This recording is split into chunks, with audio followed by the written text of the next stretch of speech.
What up, what up, what up? Welcome back to Boston's Banter, where the sports are wicked and the banter is Pissah. I'm your host, Frank the Bank. With me, as always, Keith K. Lava the Cava. How we doing, everybody? I like to call him Noma or Broma Garcia Para. Nice to see you, bro. What do you think of our first episode? It was great, man. I thought we did a really well job, and I'm looking forward to keeping this thing going. Yeah, it was really fun. It was really fun. Yes, sir. Formerly trending news, we're changing the name to Wicked Pissah News. So Keith's going to start us off with the Wicked Pissah News. Let's get it started. Yeah, so we lost another legend, Frank, this past week. Baseball legend Willie Mays passed away at the age of 93. God bless, man. 93 years old. Played for the Giants and the Mets. He was a 24-time All-Star, ranging from the early 50s to the early 70s. 24-time All-Star. 660 home runs. That's sixth all-time, and he's a Hall of Famer. So rest in peace to him. You know, he was definitely a big staple in the MLB community. So rest in peace. That over-the-shoulder catch. I mean, it's just one of the best plays ever. Oh, yeah, 100%. God rest. Oh, moving over to NBA news. The season just ended, and we already have a trade. Yep, I saw that. The Thunder have acquired two-time all-defensive guard Alex Caruso from the Bulls for Josh Giddey. What is going on, man? The season just ended. It literally just ended. You know? Yeah, I didn't expect to see a move that quick. But that was quick. The gears are turning in free agency, and the trades are going to be crazy. I can already see it coming. I saw that. And, you know, the Lakers just signed J.J. Redick as their coach. That's right. I saw that. That's right. I saw the Lakers sign J.J. Redick as their head coach. They missed out on UConn's head coach. I forget his name. Sorry about that. Hurley. Hurley, yes. Yeah, Dan Hurley's great. I mean, I thought he would jump, but he's got a good thing going at UConn, I gotta say. He wants to chase that repeat. Turned down $70 million. I mean, that tells you right there. He's got his eyes set on repeating with UConn, so that's for sure right there. But there was some other pretty big news in the NBA this week, wasn't there? Oh yeah, Frank. That's right. Speaking of the season ending. Yeah, hey, bro. What's going on? Frank, hold up a second, man. I'm wearing the wrong gear. That's more like it. NBA Celtics champions, let's baby. Let's go. The Celtics are raising banner number 18 to the rafters. Most all time, Frank. We know that. Who did we just beat out with the tie? The Los Angeles Lakers. But if I want to get technical here real quick, the Lakers, man, they only got 12 championships in LA. That's a fact. The other 5 were in Minneapolis. So real quick, while we're talking about the Celtics, Frank, it kind of baffles me through all the disrespect and disregard for all the dogs that we had on this team. Oh, yeah. All the talk. Jason Tatum's a fraud. Jaylen Brown's overrated. Allen Jewell, KP soft. Cakewalk to the finals. Blah, blah, blah, blah, blah. You know what's funny? All the fans were chanting, "We want Boston. We want Boston." They got us, all right. They got Boston. They also got those L's. And so didn't you, Kyrie. Made it that much sweeter. I told you on our last episode he was going to give us a ring. He was going to give us a ring. Oh, yeah. I mean, don't get me wrong. He almost had a double-double in that Game 5. 15 points, 9 assists. Luka had 28 and 12. He's always going to get his. No, Luka was unbelievable. If you look at his points. And everything he did. He led his team in all the categories. Well, first we got to... Of course. Let's celebrate. Let's celebrate. Go. Number 18 coming to the Raptors, everybody. There it is. So, talking about MVP, Jaylen Brown. Yes, sir. Do you think it should have been Tatum? Well, it's funny you say that because this is the first time in NBA Finals history that a player that led in points, rebounds, and assists did not win Finals MVP. I agree. First time. That was a little bit of a surprise. Love JB. JB played well. I thought in the beginning of the series he was, clear cut for me. I mean, Drew Holiday made a case in the first couple games too. Oh yeah, certainly. But getting to the rack. Tatum towards the end really picked it up. I mean, that last game, 30-something points, 31 points I think he had. He played really well. Yeah. But I just thought, again, the 3 major categories. I know Jaylen Brown led the team in steals, but it wasn't like that big of a difference. No. And he had a little bit more, maybe 2 more blocks than Tatum did in the finals. Right. But again, I was very surprised. I will say his defensive presence was very intense. And, if we really needed a shot made or a drive, I felt like it went through Jaylen more than Tatum, except the last game. I thought Tatum really took it to the hoop and took it at him. But he was not that aggressive in the first 4 games. But I was very surprised by that. So with Jason Tatum, like we were saying, he led the team in every category: rebounds, scoring, assists. He didn't get the Finals MVP, but like you said, he was kind of changing up the way he had to play the game. Everybody wants to see him go out there and get 35, 40 plus a night. he is a great player, don't get me wrong, but obviously when the shooting for him isn't working, he's doing whatever he can to help the rest of the team, facilitating, rebounding. You notice he was getting to the rack more? They weren't stopping him when he was getting there, man. I was glad he stopped shooting threes. His threes weren't on point as much as they were in the regular season. And he had but he could not be stopped. No. Especially the last game. Right. He got to the rack a lot. He did. So I was kind of surprised by that. I'm looking at these stats here, Frank. In the whole starting five, either had a double-double or was a 2 rebounds or 2 assists away from a double-double. Yep. They were playing their hearts out. After that game 4 loss, let's face it, that was embarrassing. 38 points. Oh, it was crazy. That was third worst in history. Yeah, that was pretty bad.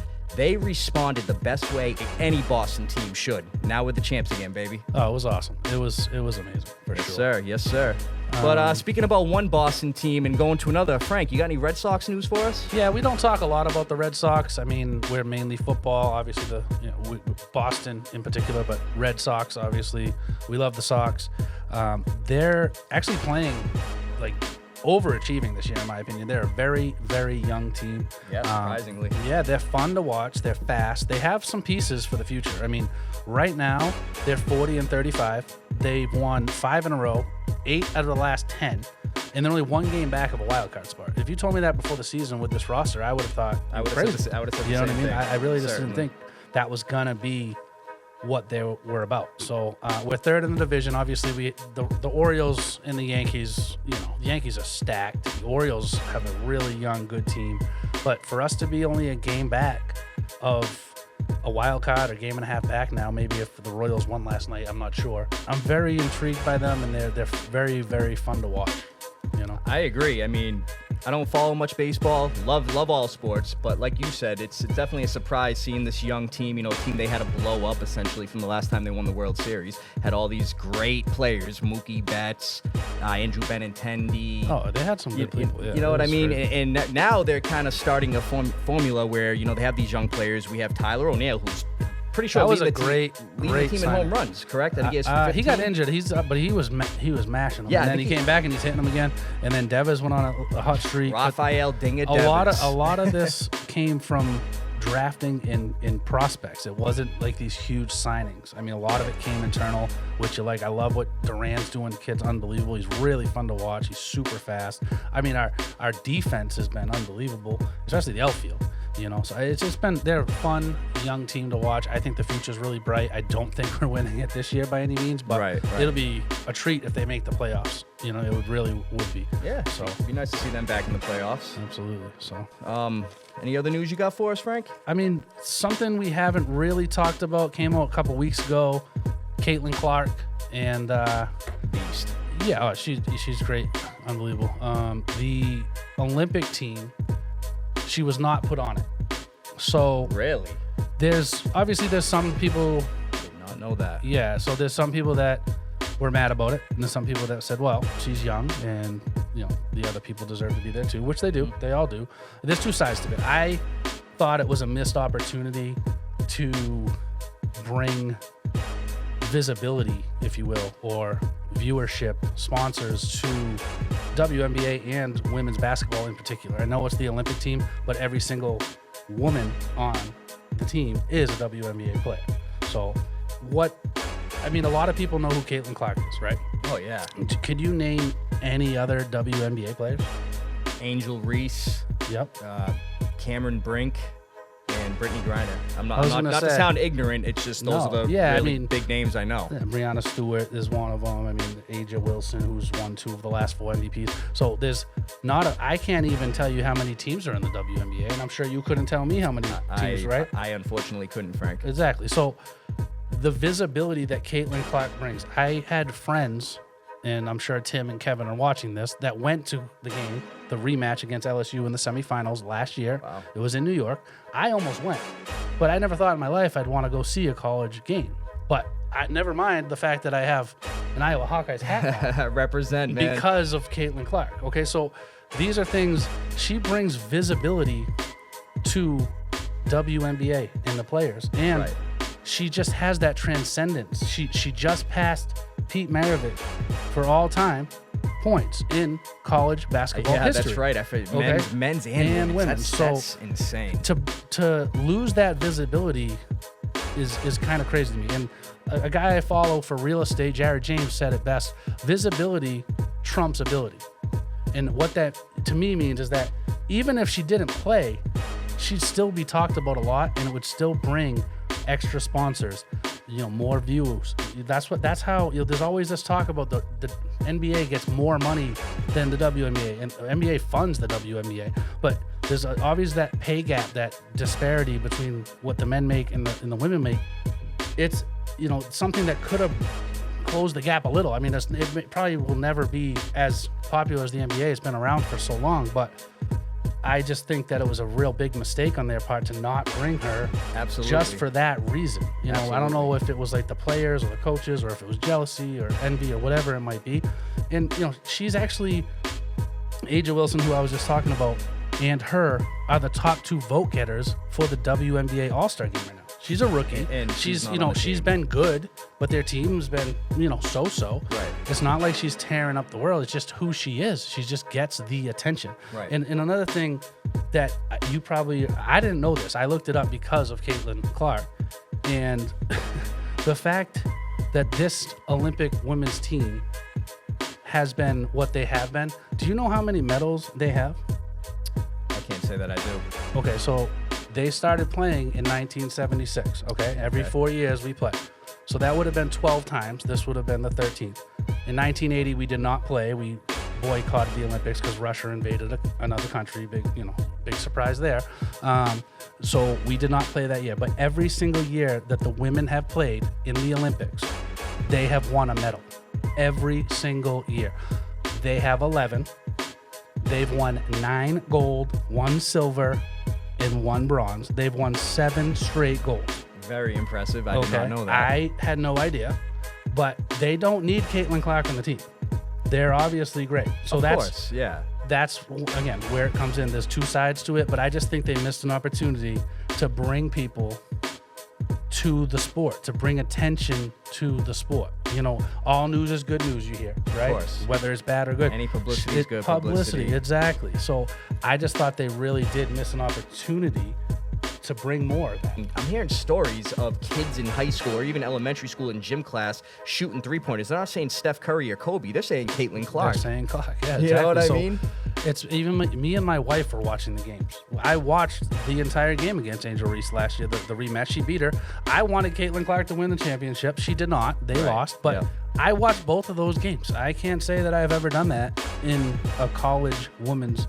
I might have watched a couple games here and there. The UConn women were great to watch, and Diana Taurasi and them. So I mean, at the end of the day, she's brought such a visibility to the WNBA, and I don't know if people are jealous about it, other players or what, but I think they should really embrace it. I really think that's something that they could embrace. I mean, that's a lot of these leagues focus on the stars of the league and the people that are bringing fans to the league. Right. That's what you have to do. So I just think the Olympic team really missed an opportunity there. But yeah, that was really the only other trending news that I had at the moment. So let's get into the Foxborough Focus. This is our segment where we kind of talk about the Patriots. Last week we did the schedule. I'm in the wrong gear. Oh, yeah. 1 second. I'll be right back. Yeah, so recently, yesterday, the Patriots re-signed running back Ramondre Stevenson. He agreed to a 4-year deal, $36 million. 17 of that is guaranteed. Good day right there. He's $17 million. So obviously, Ramondre Stevenson, he's been a very good running back for us. Boom. Last year, he got injured. He had 619 rushing yards last year, 4 touchdowns, but he still catches passes like he's a receiving back. The guy had 38 catches last year. Go back a year before, 2022. The man had 1,040 rushing yards, 5 touchdowns. But here's where it gets crazy with him being like a bull horse running back, you know what I mean? He had 69 catches that year for 421 yards and an additional touchdown. Unreal. So he's catching passes, man. He's not just running the ball hard, especially on the goal line. He's catching passes out of the backfield. I think he was worthy of this contract. I'm glad we locked him up. I mean, through 3 years in New England, Frank, he's got almost 2,700 rushing yards, 14 touchdowns, 121 receptions, 782 receiving yards in that 1 receiving touchdown. So I'm going to be honest. I'm glad we got him locked up. What are your thoughts on Ramondre? This is what I think. You got to do it. Right. He's going to be a staple for us. So Stevenson's extension is a win for the present, but the Patriots are looking towards the future. Enter the 2024 draft class. All right, I like it. Let's So, go. 2024 NFL draft. Patriots had a very high draft pick, first time in what seemed to be 30 years. Well, you got Brady winning all the Super Bowls. Right, We're a of perennial division winner. Pretty sure that last high draft pick was Drew Bledsoe too, correct? Oh, yeah. Pretty I think pretty you're right. certain. So this year, obviously, it was new territory. We had a top 3 draft pick. We had the 3rd overall draft pick. And with our first pick, we went with UNC quarterback Drake May. Now, going into this draft with all the talent that was in those first 5 picks, not going to lie, Drake May was not my first option. I really didn't want him. I either wanted them to get Jaden Daniels out of LSU, a very good mobile quarterback. Heisman winner. Well, let's face it, nowadays, you got edge rushers running a 4.4 40-yard dash. Oh, yeah. You need some mobility on your quarterback side now. The game is transcending to where these guys that are on the defensive side could run routes. Yeah, that's crazy. Or if we didn't get him, I was kind of hoping Marvin Harrison Jr. I like Marvin Harrison. He was the guy I really wanted. Yeah. I thought the Patriots should have possibly. Well, I wish they signed a veteran or went after Justin Fields. Right. Justin Fields. You kind of knew Chicago was not trading the first pick. They knew they were going Caleb Williams. So you could have got. Justin Fields went for nothing. He really went for nothing. To you the could have got Steelers. him, and Drake May is a risk. It looks like he's got some talent, but he also looks like he might be a bust. So Right. at least with Marvin Harrison, he's the number one. He instead of having the 3rd best quarterback, you could have had the 1st best wide receiver. And he looks like he's going to make an impact his first game. Let's face it, man. He he's gonna be an grew animal. up under Marvin Harrison Sr. I'm sure as a kid, Marvin Harrison Sr. had him working out, learning the routes. He's obviously got hands from for doing sure. that his whole life. His dad's Marvin Harrison. Yeah, so, animal. So I'll be honest, though, we got to embrace it. It's a new era, new head coach. We went with Drake May.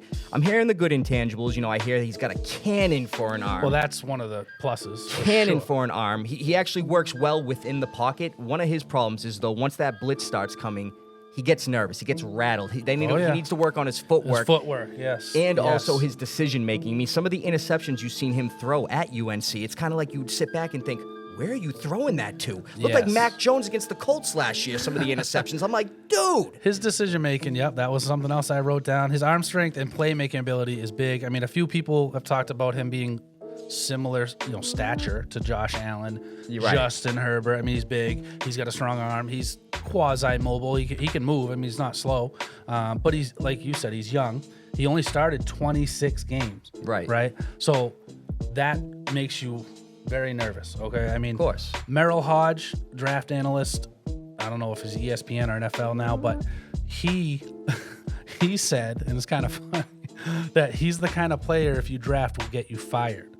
Oh, So now this guy has predicted some things that were good and some things that were bad. He predicted the Johnny Manziel draft pick would be a disaster, which it was. I saw that coming but from miles a away. worse as well. prediction was that he predicted Brian Braum would be a better quarterback than Aaron Rodgers. Now, Aaron Rodgers Brian is probably Braum. a top 10 quarterback of all time. So I don't know how good we can go on Merrill Hodges' predictions. I hope he's wrong because this is for our future. But again, that's where they went. We got to embrace it, and we're gonna root for Drake May. I really don't see him I starting this hope year. he tears it up. I don't think I don't want him to start this No, year. I want him to let learn the Jacoby- system. let Jacoby Let start. Jacoby play. Even if Zappe had to come in, let Drake May have a year under his belt. Right. I don't want to ruin this kid's career. He's very young, 26 games started. It kind of reminds me a little bit of what happened a couple years ago. Trey Lance was a 3rd overall pick.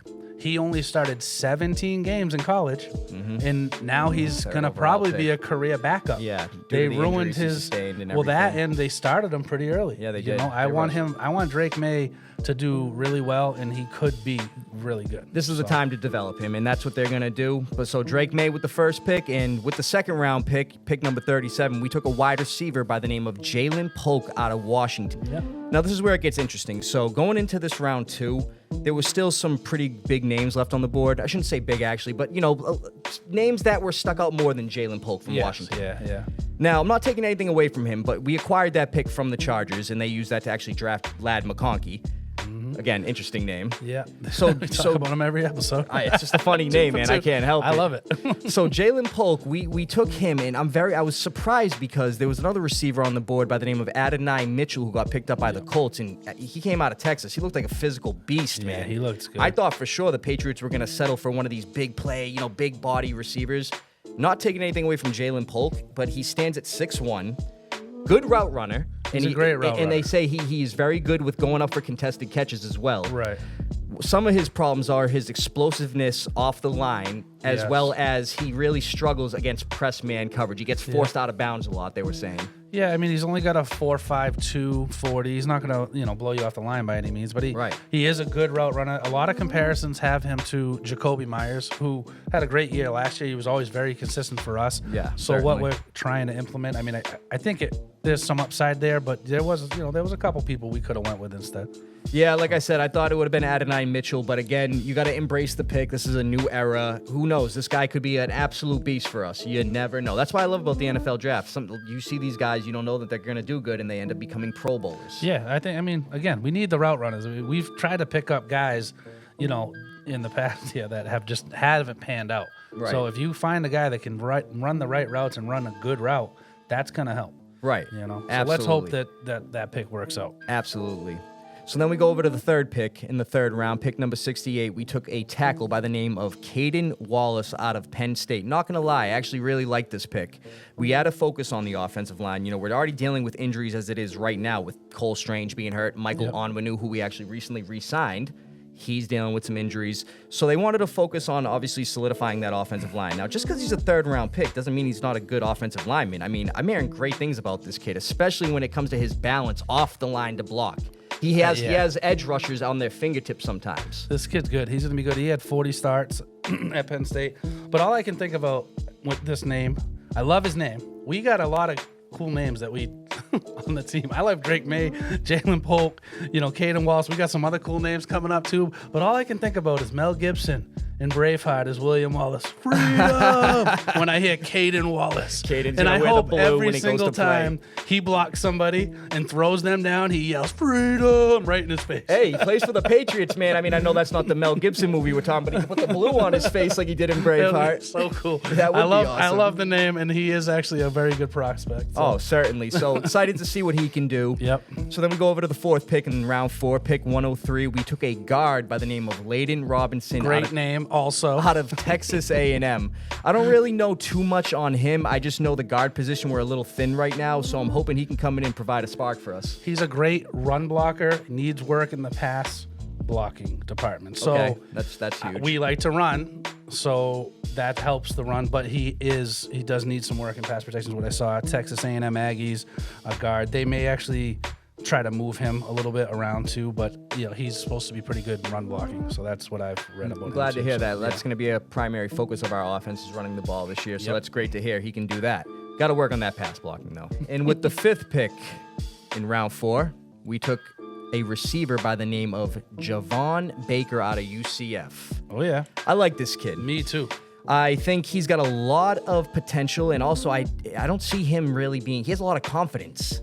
He's telling people that show up to the game. I make people in wheelchairs stand up. I'm hoping he backs those words up, man, because we definitely need help at receiver. And these two young guys, Polk and him, hoping they provide a spark with the guys of the likes of KJ Osborne, Kendrick Bourne, Pop Douglas, Hunter Henry. I'm hoping we get the chemistry going, and I'm hoping these guys really work out because it would be great to finally see some success with the receivers we draft. Yeah, I like Douglas. Douglas played well last year. I think he's a really good prospect as well this year, but as in his second year. But I mean, Baker should be good. He actually went to Alabama first, and he transferred. I mean, you know how good the Alabama receivers have been. So they recruited this kid. So there's got to be something there that they saw. He's a physical wideout, and he's also a very good route runner. So, I mean, UCF will always put up points. This kid could be a really good pick of the draft for us. Honestly. Yeah. A lot of analysts too said that was one of the Patriots' best picks in the later rounds was him, and I was, a lot of people even said they were surprised he fell to round 4. I was surprised by that too. It's kind of crazy, and that was the 5th pick that we made in this draft. And just to bring it up, It's the first time since 1969 that the Patriots drafted 5 straight offensive players. Yeah, that's Did right. you know that? So that's pretty cool to see. They're really focused on the offensive side, which is what we need. I mean, really, if you look at it, our defense is very good. Oh, yeah. You know, and so we really focused in this draft on getting offensive guys. Well, it's funny you say that because with the 6th pick in round 6, pick 180, we took the only defensive player we took in the whole draft, and that's cornerback Marcellus Dial out of South Carolina. Yep, the Gamecocks. I looked into this kid, and unfortunately, I didn't see he did much last year. He didn't have any interceptions. He didn't have much tackles. I think he had 1 forced fumble. I mean... But that just means people stayed away from him, usually. Right. That's not a bad thing. No, I'm not 4.4, 640. He's got speed. He's only 5'11". He's not the biggest guy in the world, but they might move him inside. I mean, to free safety, I heard. So, that would help a lot with he's got great ball instincts, I read. So, I mean, this could be a hit or miss. I mean, he's not the biggest guy in the world, but he's fairly quick and great ball instincts is what you want to see. So yeah, so I mean, if it works out, I'm glad to have him. With the 7th pick, round 6, pick 193, we took quarterback Joe Milton III out of Tennessee. Gerard Mayo, being a Tennessee guy, he was a volunteer. He saw this kid. I'm not going to lie, man. This kid looks like he could be very electric. I mean, obviously, he's not going to get playing time, I'm assuming. Yeah. But he seems like a pure athlete, man. Drop some packages for this guy. I read the funniest thing about him. So little ball control, but Alex Barth of Catch 22, he said, if you need a quarterback to throw the ball 80 yards, Joe Milton III's your guy. If you need a quarterback to throw 5 yards, Joe Milton will throw it 80 yards. So clearly the dude's got a cannon as well, and he's versatile. He can run, he can throw. Let's see what he can do. I mean, drop some packages for the guy, man. We'll see how he does in preseason. Yeah, I mean, it's good to have. I mean, 4 QBs on the roster, though. I don't think that's happening. No. But unless they move him somewhere for special teams. Or I see him making the practice squad, but I'll be honest, I don't see Zappy making the roster. I mean, he might, but yeah, if they like this kid a lot, then Zappy will be gone. Right. You know what I mean? Simple as that. And with our last draft pick, round 7, pick 231, we took a tight end by the name of Jaheim Bell out of Florida State. Now, this guy is interesting because for a tight end, he's listed at 6'2". That's really not that tall for a tight end. So I'm wondering if this kid, is he going to be playing some split out receiver? I mean, if he makes the roster, which who knows if he does, obviously, he could be the 3rd tight end behind Hunter Henry and Austin Hooper. Have that athletic tight end kind of small with speed. Yeah, that's what I read. He'd kind of be a hybrid. He'd be a hybrid player. He's not good at blocking. He's small for tight end, but 4'6'1".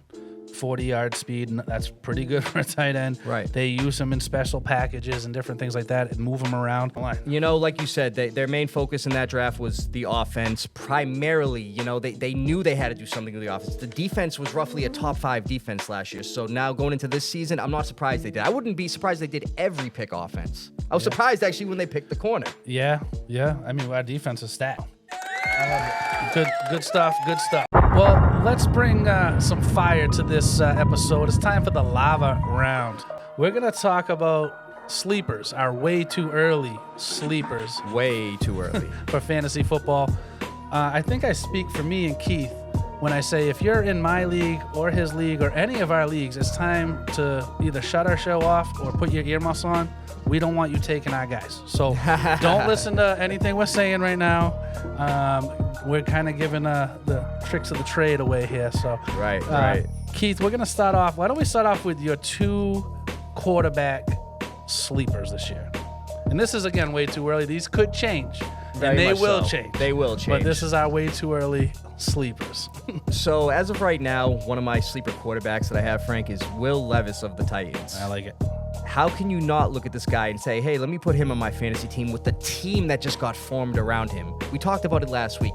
DeAndre Hopkins, Calvin Ridley, Tyler Boyd, Tony Pollard, Chigo Konku, Tajay Spears. He's got a loaded offense, man. I know those last 2 guys weren't really like high caliber players, but again, within those other playmakers that they have, those guys could be very formed and be very essential. Yeah. And think about it, all the defenders are going to be covering those other guys. Will Levis, I feel, could have a really good year. He could be good. So I got him listed as a sleeper for one of my sleeper quarterbacks. What about you, Frank? I have, my first one, if he can stay away from the massage parlors, I think Deshaun Watson coming back fully healthy with that team. I mean, they just brought in Jerry Jeudy as well, who's never had a 1,000-yard season. Yep. I mean, you figure Amari Cooper is going to draw a lot of attention. I think Judy could have a good season too. He's one of my sleepers also for wide receiver. But yeah, I think again, Deshaun Watson could come back. He was a perennial top 10. Easily. You know what I mean? Easily. He was always putting up numbers. So, they have a good team. I mean, look at what Joe Flacco did in the few games he started. This is Joe Flacco. Joe Flacco. He's coming as old off as me. the couch. Yeah, exactly. So he's probably one of the guys you can get real late, and again, it's a hope and a prayer, obviously, but absolutely. No, I like that one for sure. I think you might be surprised by my second quarterback sleeper, and he didn't have a really good first year, but he was the first overall pick last year. I'm going to go with Bryce Young of the Panthers. Young, interesting. So the reason I say this, obviously last year, Bryce Young was sacked 62 times. That's disgusting. That's way too much. This offseason so far, the Panthers brought in 2 good offensive linemen to kind of help that out. Robert Hunt from Miami and Damian Lewis from Seattle. Not huge. And Robert Hunt's actually a really good guard. He's actually a top 5 guard in the league. Yep. So they brought him in to kind of help out with that protection. They acquired Deontay Johnson from the Steelers, and they drafted Xavier Legette out of South Carolina. And that kid, I can't fully understand when he's talking sometimes. Yeah. Which is hilarious. He's a Southern boy, man. But I'm going to tell you right now, Xavier Legette looks like he could be a real problem for the league. Patriots are actually interested in him, too. Yeah, if the Panthers didn't take him at 32, he was going to. Oh, yeah. So I'd like to see, Bryce Young definitely step up from what he had last year, and I think he could. And I think he could be a really good quarterback, a sleeper quarterback for your fantasy team. That's great. Yeah, I think he's a little small for the NFL. I don't know what he's going to do this year, but we'll see. I wish nothing but the best for him. I actually took a rookie as my rookie last year. Let's hear it. Second-year player, quarterback for a sleeper is Aiden O'Connell.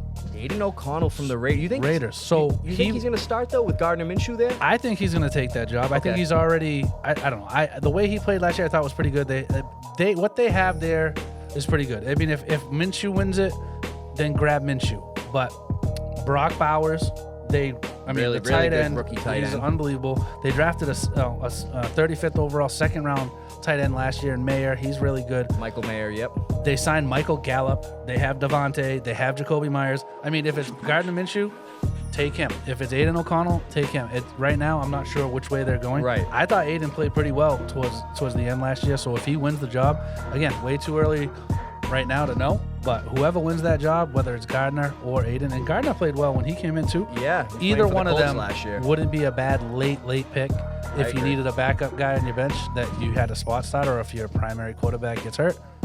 These guys could have pretty good seasons, either one of them. That's the only thing I agree with you on that. The only thing I was questioning is right now it seems like Gardner Minshew and him are in a 50-50 That's what I mean. They're right now. They're together. And if they really like Aiden moving forward for the future, maybe give him the reins. I could see him starting, though, just to kind of show like, hey, man, we gave you a chance last year to see what you can do this year. Yeah, absolutely. So we'll see how those guys do. For running backs.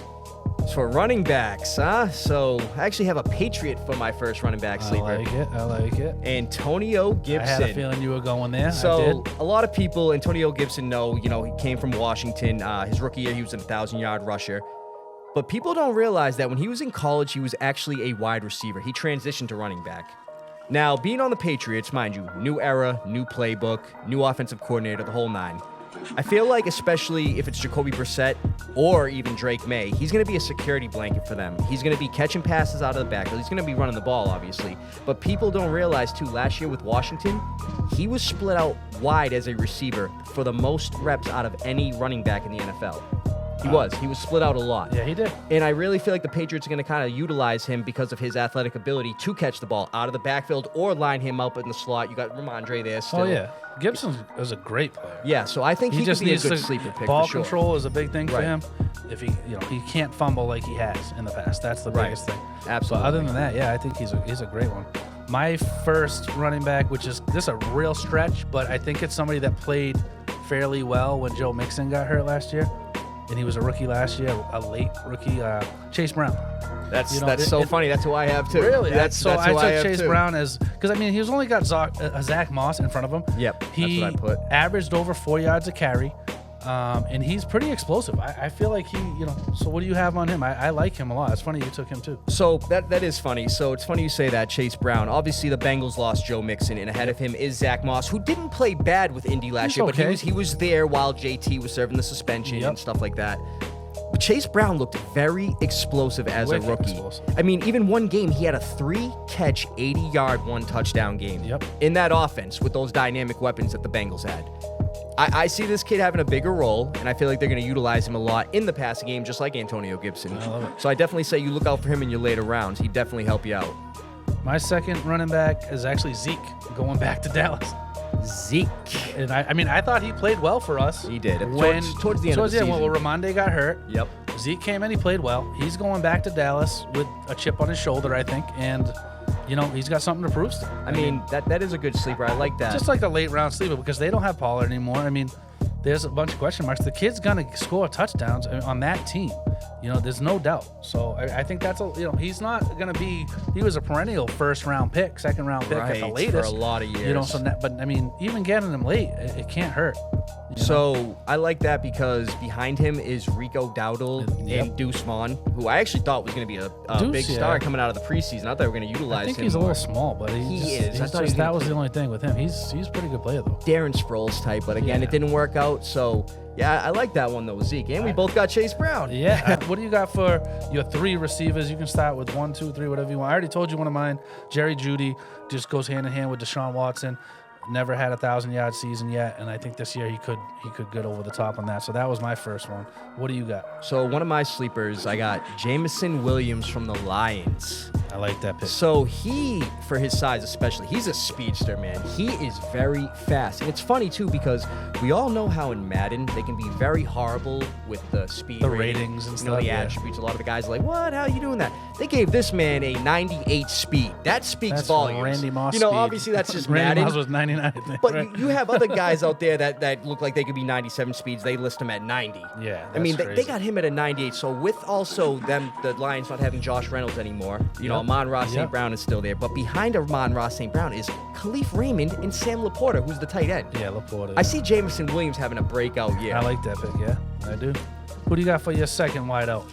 Another Patriot, we got Demario Pop Douglas. I like Demario. I had him on my fantasy team. I picked him up. I think he played well. I think in your I'm sorry. In my league, I drafted him actually You last drafted pick. him. Yeah. I picked him up on the waivers. He got me consistently. Was getting me 10 to 14 points. Nothing too crazy, but he was very consistent as my third receiver, and he was pretty good. So it's funny you say that, Frank, because he had 3 straight games with 10-plus fantasy points, and that was with atrocious quarterback play.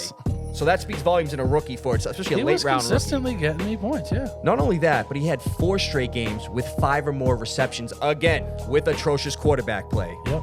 So that right there, I think that he's going into his second season. He's going to be a breakout candidate. I'm excited to see what he can do for us. That's my guy. I like that guy. We talked a little bit about Marvin Harrison Jr., which he's a rookie. I think he's going to have a good year. I don't think he's going to be a sleeper because he'll probably get drafted pretty early. Yeah, I think so, too. My next one's Gabe Davis. I know they have Kirk still. I think they still have Christian Kirk, right? Yeah, they do. So Kirk's obviously had a great year last year, but I like Gabe Davis' speed. I like Gabe Davis a lot, actually. I thought he had a great year 2 years ago. Last year, he did not do much with Josh Allen. But I think he'll be pretty good with Trevor Lawrence. I do like Gabe Davis. So yeah, that's if Trevor Lawrence doesn't get hurt. Mac Jones comes in and plays against the If Patriots. Mac Jones comes in, then you can just drop Gabe Davis immediately. Yeah, man, I agree. And then for my third receiver, sleeper, I have Xavier Worthy of the Chiefs. Okay, that's a good Another one. guy the Patriots were looking at, too. I would have loved it if we got this guy. He's a speedster. He's the definition of a speedster, He's Frank. the speedster. He broke the 40-yard dash record, 4.21. 2-1, yeah. He better be a 99 speed in Madden. He better be 100 speed in Madden. I mean, they had Devin Hester at that. But let me tell you something. With him going to the Chiefs, that was a best case scenario for him. He's going to be playing the Tyreek Hill role, which the Chiefs have been looking to get back. I mean, they got Marquise Brown, who's also fast, but let's face it, he deals with a lot of injuries. So they're hoping that Xavier Worthy can provide a role where he's going to be going out there getting end arounds like Tyreek Hill was. He could be in for a large role, especially with Rashee Rice being suspended possibly half the season. Yeah, I agree. For my sleeper tight end, I have Jonnu Smith of the Dolphins, a former Patriot. You love the former Patriots and Right, Patriots. man. Come on, man. You know my draft team. I love it. That's why it was so bad last year. No, I'm just kidding. So, Jonnu Smith, last year he had a career high with 582 receiving yards with the Falcons, and that, again, was with atrocious quarterback play. Now, obviously, he had another tight end next to him in Kyle Pitts, who also wasn't getting much volume due to the horrendous quarterback play. But with him having a career high last year and coming to this Miami team that's got electric speed all around him, I think that's going to make him more efficient, Frank. Yeah. And I also think his touchdown ceiling is higher than it's ever been. My only thought with it, I mean, his speed is crazy, but they have a lot of melts to feed. That's Right. You're gonna see he's gonna get some points, but they've had tight ends there that just have underperformed from a fantasy standpoint because of all the mouths to feed. Right. So that's my only concern with him. But his athletic ability is unbelievable. He's going to catch touchdowns in the red zone. Yeah, I think Jonnu Smith, with the Dolphins, I mean, obviously I'm not a fan of the Dolphins. I don't want to see anybody on that team do well unless I have him on my fantasy team. Yep. But Jonnu Smith, I think he's going to fare well with them. I honestly do. I like it. I got, actually, speaking of Kyle Pitts, I have Kyle Pitts. As a sleeper, As my sleeper. So, he's going to fall. He's underperformed every year. Right. People are drafting him Not high. fully his fault, though. But now they got Kirk Cousins. They have stable stuff. quarterback. Exactly. So I feel like Kirk Cousins is a gunslinger. It's gonna get him more targets. That was my first tight end. Who do you got for your second? My second tight end sleeper is a tight end from the Broncos named Greg Dulcich. Oh, he was my guy last year. He got hurt. He got hurt. I like him a lot. So as of right now, he's at the top of the Broncos depth chart. Like Frank just said, he got hurt last year. Year before, he had 33 catches, 411 yards, and 2 touchdowns. Now, going into this year where you're either going to have Zach Wilson or a rookie in Bo Nix, those rookies, especially struggling quarterbacks, they look at the tight ends as a security blanket. It is, and they're going to be playing from behind a lot, I feel like, this year. So, yeah, they're going to have to throw a lot. They've lost, like you said, they lost Jerry Jeudy. I drafted this kid in 3 leagues. He's got a lot of potential, and I feel like Russell Wilson was going to really start to utilize him more if it wasn't for him getting hurt last year. I got, my second tight end, I don't know how much of a sleeper this is now, but I feel like Dalton Kincaid, now that Diggs is gone, Gabe Davis is gone. There's a ton of targets to be had in Buffalo. I know they have Knox also, so you can pick and choose which guy you want to go. But I like Kincaid. I think he's going to be pretty good. So I figured my sleeper defense, Frank, I'm going to have to name a random team here. Not really random. They were towards the bottom of the list in defensive rankings last year. Tennessee Titans. Yeah, I like that. They acquired a lot of good talent on that defense this offseason. They brought in L'Jarius Sneed from Kansas City, Chidobe Awuzie from the Bengals, who is very underrated in my opinion. I wanted the Patriots to try to go out and get him. He's got speed. He's a good nickel corner. Then you got linebacker Kenneth Murray from the Chargers they also got. I like Murray. He's young. He's fast, man. And adding all those pieces with they already had Harold Landry, Boston College product, beast. Jeffrey Simmons on the D-line, beast. And then Arden Key, the linebacker, who had 6 sacks, 2 forced fumbles last year. I like the Titans a lot. They were, I think they're going to be good this year. So I'd say if you're in a position, you're getting your defense late, you're in a jam, I'd say take a look at Tennessee. That's exactly who I had. Wow. I like the Titans. Yeah, I like if you, especially late. Late. That's the team to grab. If you have to grab a late one, the Titans are the way to go. Just for the same reason. I just think that too. They're stacked on offense and defense. They're going to be good this year. They are. I really feel like they're going to surprise a lot of people, Frank. Yeah, I agree. What about kickers? Kickers' lives matter. Just kidding. We don't talk about kickers. I had a couple rookies just to talk about briefly that I wrote down, and I had a kind of a bold prediction that I'll say. But Malik Neighbors from the Giants. Kid's going to be real good. Big talk about him, fast, and again, I feel like they're going to have to throw like crazy. So he could be somebody. And then Jonathan Brooks, Panthers. Hubbard is, a starter. You're talking about Bryce Young. This kid looks good. Hubbard, can be overtaken pretty easily. Hubbard's a good, a good catching back. He's an okay running back. Right. But that kid, again, a late rookie. Take a stab at him late. And if I'm going to name 2 rookie breakout sleepers, in my opinion, Frank, I'm going to go with running back from the Cardinals, Trey Benson. I like that pick, yeah. He's in an offense where he's really behind only James Conner on the running back depth. Yep. And I feel like with Conner's injury history, he's going to be primed to get involved in the offense and play some games, maybe even start some games. Yeah, so I'd be on the lookout for him. And then also, I talked about him earlier, Panthers wide receiver Xavier Legette. Yeah, Legette. I really think this dude's a dog. He just eats, sleeps, and breathes football. And he's going to go into Carolina, and he's going to actually probably be the top receiver there going into next season. I love it. All right, well, from Beantown, or as I like to call it, we like to call it Title Town, to your town. Thanks for listening. Stay wicked, Pissah. From the TD Garden to your garden, thanks for listening. Thanks, guys. Take care, everybody.